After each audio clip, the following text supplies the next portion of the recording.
हमारे इस channel Mithila junction को लाल button दबाकर सब्सक्राइब करें व घंटी के निशान का बटन दबाएं ताकि सभी नए वीडियो आप तक तुरंत पहुंचे बिल्कुल मुफ्त।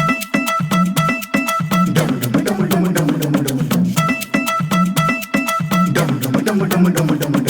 डमरू बजावेला हमार जोगिया, डम डम डमरू बजावेला हमार जोगिया, डम डम डमरू बजावेला हमार जोगिया, ओ डम डम डमरू बजावेला हमार जोगिया,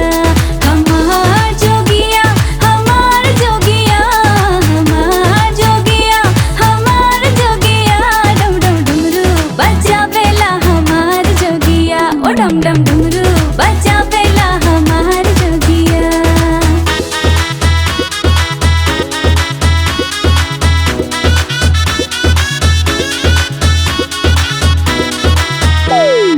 बूढ़े बैल सवार हो बाबा चंदा सोहे ललाट, हो बूढ़े बैल सवार हो बाबा चंदा सोहे ललाट, बूढ़े बैल सवार हो बाबा चंदा सोहे ललाट, धार गंगा के बहावे हो, धार गंगा के बहावे हमार जोगिया, डम डम डमरू हे डम डम डमरू, ओ डम डम डमरू बजावेला हमार जोगिया, डम डम डमरू बजावेला हमार जोगिया।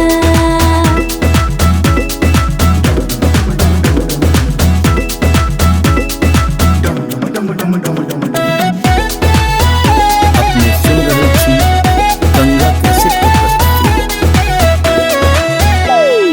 गले में पहिरे मुंडक माला, नाग लपेटे काला, हो गले में पहिरे मुंडक माला, नाग लपेटे काला, गले में पहिरे मुंडक माला, नाग लपेटे काला, बाग छाल के बिछावे, अरे बाग छाल के बिछावे हमार जोगिया, डम डम डमरू हो डम डम डमरू बजावेला हमार जोगिया। डम डम डमरू बजावेला हमार जोगिया, डम डम डमरू बजावेला हमार जोगिया। हमारे इस चैनल मिथिला जंक्शन को लाल बटन दबाकर सब्सक्राइब करें व घंटी के निशान का बटन दबाएं ताकि सभी नए वीडियो आप तक तुरंत पहुंचे बिल्कुल मुफ्त।